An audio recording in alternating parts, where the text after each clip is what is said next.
नमस्कार.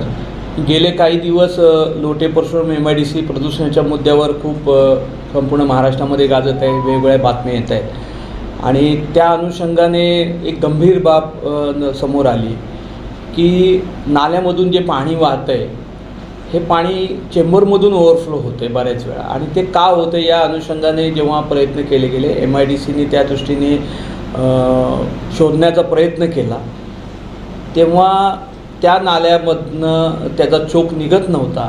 म्हणून नाईलाजाने MIDCला संपूर्ण तो पाईप ओपन करावा लागला, खोदावा लागला. आणि खोदल्यानंतर तो पाईप कापल्यानंतर त्यांना असं लक्षात आलं त्या ठिकाणी की प्लॅस्टिक पिशवीमध्ये काळे दगड भरून ते आतमध्ये पाईपमध्ये घुमले गेले आहेत. त्याचबरोबर प्लॅस्टिकच्या गोण्या भरल्या आहेत. त्याचबरोबर बूट, चप्पल, गोण्या ह्या सगळ्या गोष्टी त्या पाईपमध्ये भरून चोक केले.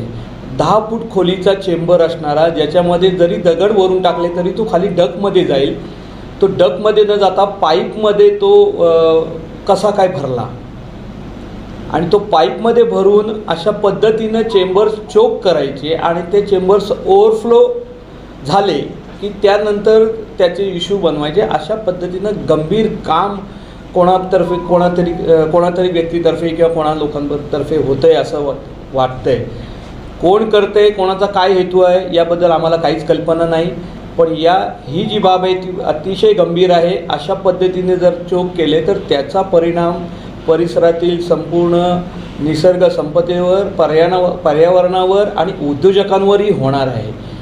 तर या बाबीची गंभीर दखल घेतली जावी आणि भविष्यात अशा गोष्टी घडणार नाहीत यासाठी प्रयत्न होणे गरजेचे आहेत. त्या अनुषंगाने MIDCने खेड पोलीस स्टेशन इथे तक्रार केलेली आहे आणि असोसिएशनने या बाबतीत SP साहेबांकडे तक्रार दिलेली आहे.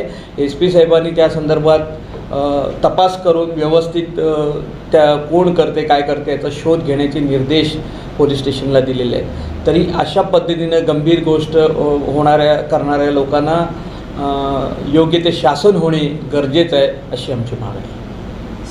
आम्ही MIDCलाही पत्र दिलेलं आहे आणि MIDCला सांगितलं आहे की हे जे चेंबर्स आहेत यांना लॉक सिस्टीम कशी करता येईल या दृष्टीने प्रयत्न करावेत.